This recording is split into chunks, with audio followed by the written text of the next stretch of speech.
Mercedes Urbano López, la jefa de los inspectores del equipo regional del delito fiscal de Madrid, ha ratificado este viernes ante los juzgados de Plaza de Castilla su informe sobre Alberto González Amador, pareja de Isabel Díaz Ayuso, donde se concluye que este creó facturas falsas para eludir el pago de impuestos y defraudar 350.910 euros a la Hacienda Pública. Del mismo modo, la inspectora ha subrayado la imputación de esos gastos tenía una clara intención de minorar la cuota tributaria de González Amador.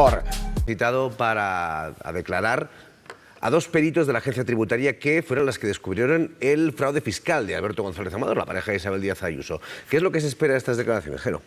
Sí, el informe de la agencia tributaria que dio origen a la querella de la Fiscalía atribuye a Alberto González Amador dos delitos de fraude fiscal en el impuesto de sociedades por 155.000 euros en 2020 y de otros casi 196.000 euros el ejercicio siguiente. La declaración de hoy de los peritos de la agencia tributaria es habitual en las investigaciones por delitos económicos. Los técnicos deberán ratificar las conclusiones del informe del que dieron traslado a la Fiscalía cuando advirtieron que el fraude de González Amador superaba los 120.000 euros por ejercicio y, por tanto, constituía delito. El trabajo de los peritos de Hacienda se prolongó 2 años.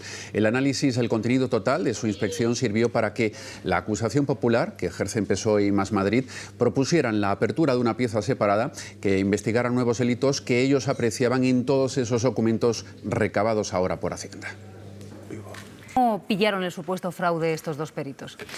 Bueno, estos peritos que fueron inspectores, fue la inspectora que llevó las actuaciones y la coordinadora de delitos fiscales, a la vista del expediente y de las facturas que se habían utilizado para reducir el beneficio, se llegó a la conclusión de que eran facturas falsas. Quiero lo primero romper una lanza por la profesionalidad de estas inspectoras, de los funcionarios de la agencia tributaria, que frente a esto que en su día se dijo que había sido una inspección salvaje, de todo lo que ha trascendido, lo que vemos es que ha sido una inspección que ha seguido absolutamente y escrupulosamente todos los procedimientos y que hay un trabajo de investigación importante que llega a determinar, aunque es el juez el que lo tiene que ratificar o los tribunales, que efectivamente se utilizaron facturas falsas, lo cual pues presupone ya el dolo en la concurrencia del delito fiscal, en este caso 2 delitos fiscales, y en este sentido hoy lo que se supone es que se ratificarán en los extremos de los informes que llevaron esta denuncia. Las alarmas en un caso como este, ¿cómo saltan en la agencia tributaria? Es decir,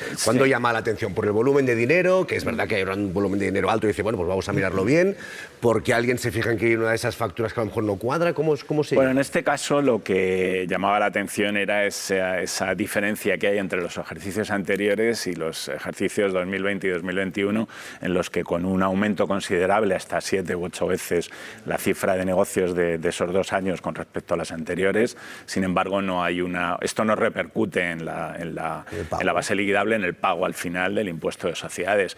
Esto es lo que llama la atención y a partir de ahí es a partir de la que se inicia esa investigación y se comprueba que efectivamente hay unas facturas que no procedían, que son falsas o falseadas y que en ese sentido estaban minorando considerablemente el beneficio y la tributación, ¿no? Son 155.000 y 195.000 euros lo que supone las actas en relación con los hechos que se consideran pueden ser delictivos. Hay que tener en cuenta que hay otros gastos, y esto se publicó, gastos que no tienen que ver con la actividad de la empresa, pero que en ese caso muchos de esos gastos no se han considerado a efectos del delito. Esto hay que aclararlo, sino que se han levantado un acta que no está vinculada a delito por la inclusión de esos gastos, no considerando que era delictiva.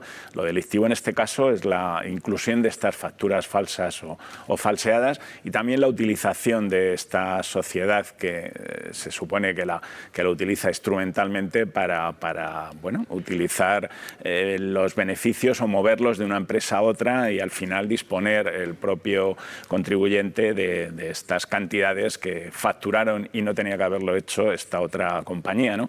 Que además es la compañía que ha llevado a admitir otra nueva investigación, esa pieza separada por considerar que podía haber corrupción en los negocios. Se compra una sociedad por casi $500.000 de euros que no tiene activos, esto sí que figura al parecer en los informes de la agencia tributaria, no tiene valor y sin embargo se paga $500.000 y al poco la adquiere el propio Alberto González Amador por 3.000 euros, con lo cual esto es algo que llama la atención y que podría considerarse, esto es lo que se tiene que determinar, un delito de corrupción en los negocios, el pago de una comisión a estas personas por la obtención de esos favores respecto de contratos de Quirón, ¿no? En estos casos, ¿cómo actúa la agencia tributaria? Es decir, cuando detecta estos números que no le cuadran, ¿se pone en contacto con el investigado para dar una oportunidad, digamos, que dé una explicación? Claro, una vez que se abre una inspección, hay que decir que primero se carga en inspección este expediente, como tantos otros, en función de los planes de inspección de la agencia tributaria. Se publicaban estos días las directrices del plan de inspección, que son los ámbitos en los que va a incidir la agencia tributaria este año, pero luego a su vez hay planes de la propia inspección, que estos no se publican, y que conllevan el que haya contribuyentes, como en este caso estas sociedades, que son inspeccionadas. A la vista de esto se abre una inspección y por supuesto que de acuerdo con el procedimiento se notifica esa apertura de inspección y durante los 18 meses o algo menos que duró esta inspección, pues hubo, quiero recordar, según se ha publicado, como 17 o 18 diligencias. Claro que por supuesto se notifica, se le da oportunidad, se pide, se le da audiencia y se le piden explicaciones respecto de estas cuestiones. Sobre la segunda causa o la casa, ¿no? La pieza separada que veníamos comentando, ¿aquí cuál es el papel de la agencia tributaria? Porque no sé si...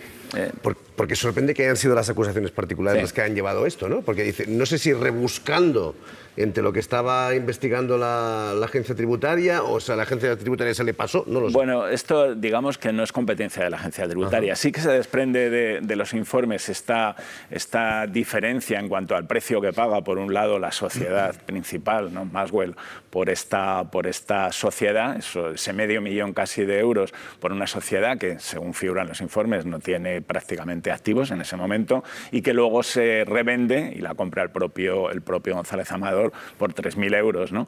Este dato está, estos hechos están, pero la agencia tributaria se limita a constatar la posible existencia de delitos fiscales y también en concurso con el delito de falsedad documental. Son estas acusaciones particulares las que han planteado la posibilidad de que esto suponga otros delitos, el de administración desleal y concurso y corrupción en los negocios, ¿no? Llegaba este lunes de Londres nuestra Margaret Thatcher de Hacendado, Isabel Díaz Ayuso, y en un ejercicio de patriotismo de pulsera arremetía contra España delante de todo el sector financiero londinense. Pero no solo eso, sino que además nos dejaba a todos los madrileños en ridículo explicando lo que es para ella eso del liberalismo a la española, o bueno, mejor dicho, liberalismo a la madrileña. Y con toda la distancia ideológica, miren que me sorprende tener que explicarles yo esto, pero de verdad que el liberalismo es todo lo contrario a lo que sucede en la Comunidad de Madrid. No es muy liberal enchufar, amañar concursos públicos y premiar a determinadas empresas, casi siempre con vínculos familiares de por medio, evitando la libre competencia y fomentando monopolios. No es muy liberal el rentismo, no es muy liberal ponérselo fácil a los de siempre. Y si no, que le pregunten si tuvieron que competir mucho a los de Quirón o al defraudador confeso. Señorías del PP, lo suyo no es liberalismo económico, lo suyo es capitalismo de amigotes. El modelo del pelotazo y el ladrillo, el sistema de los chanchullos disfrazados de inversiones. Es el mismo modelo de hace 30 años que ha provocado que nuestra industria y nuestro tejido productivo estén a la cola de España y de Europa.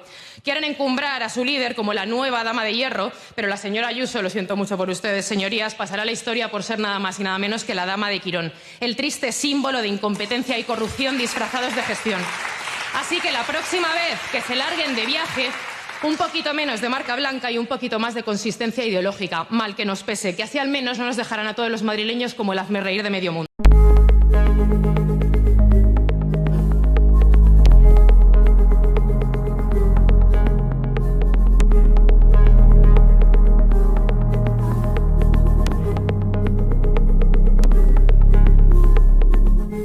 Thank you.